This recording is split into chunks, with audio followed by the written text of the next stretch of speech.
Jam 5 sore, langit Karawang masih menyisakan warna jingga yang perlahan tenggelam bersama suara mesin yang mulai dipanaskan. Gue berangkat tanpa banyak kata. Karena beberapa perjalanan memang tidak butuh alasan panjang, cukup rindu pada jalanan dan cerita yang belum selesai. 12 jam di atas motor membuat malam terasa panjang. Lampu-lampu kota berganti jadi jalan gelap antara provinsi. Angin yang dingin perlahan menusuk jaket dan kopi di warung pinggir jalan menjadi teman terbaik untuk menahan kantuk. Kadang, gua tertawa kecil, tertawa di lampu merah kosong. Kadang, gua cuma diam mendengar deru mesin yang seperti sedang berbicara satu sama lain. Jam 5 pagi, gua pun tiba di Magelang. Kabut turun tipis dan udara terasa lebih pelan dibanding kota gua. Dan pagi itu, turun ini akhirnya terasa lengkap, karena perjalanan sejauh apapun selalu terasa lebih dekat ketika ada teman lama yang menunggu di ujung jalan. Ya. Bumi gua tuh. Oke, Pak. gunungnya Telomoyo kan? Ini ngerti? Sarung tangan. Awas, jati. Jam 6 tepat, di pelataran Candi Borobudur, gua bertemu Ihan dan Catra. Tidak ada obrolan lebay, tidak ada kalimat dramatis.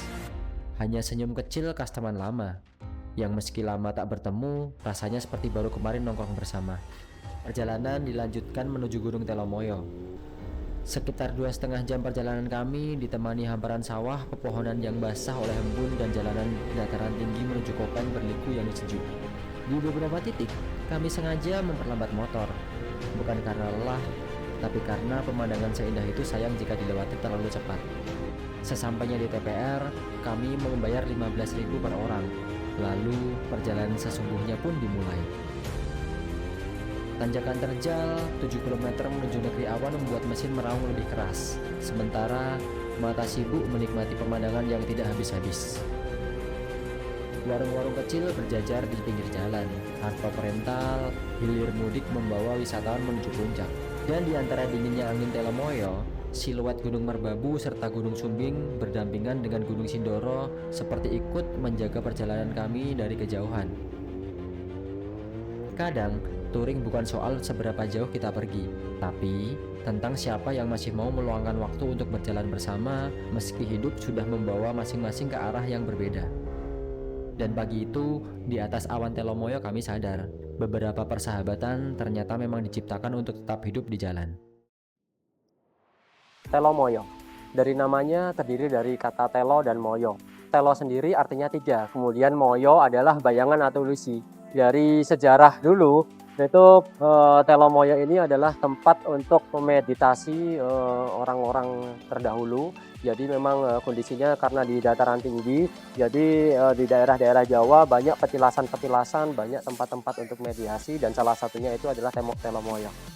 Gunung Telomoyo ada 2 puncak, yaitu puncak yang bisa digapai menggunakan kendaraan, baik itu menggunakan motor atau menggunakan via jeep.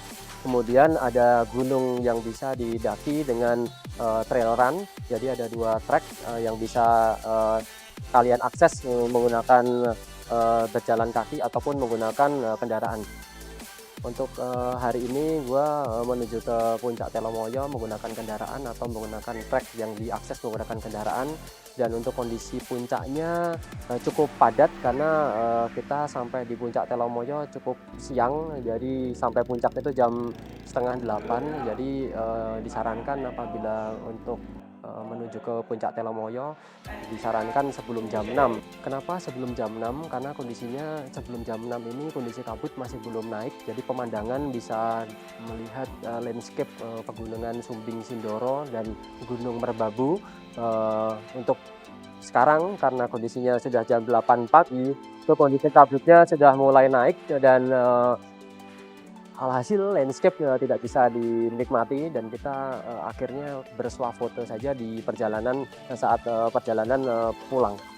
Gunung Telomoyo ini dulunya adalah gunungan vulkanis yang sekarang kondisinya sudah tidak aktif dari ribuan tahun yang lalu, dan kondisinya sekarang menjadi pegunungan yang bisa dibilang adalah pegunungan dorman atau pegunungan yang sudah tidak aktif, sehingga pegunungan ini cukup aman untuk digunakan untuk berwisata. Nah, untuk perjalanan kali ini ya kita cukup ada problem, yaitu motor dari Mas Catra, motor Mio Smile kondisinya abnormal, itu kondisi karbunya banjir. Jadi saat sampai puncak alhamdulillah normal, dan tetapi begitu kita turun kondisinya tidak bisa nyala, sehingga saat perjalanan pulang pun kita stut sampai ke bengkel, dan alhasil alhamdulillah sampai bengkel bisa diperbaiki.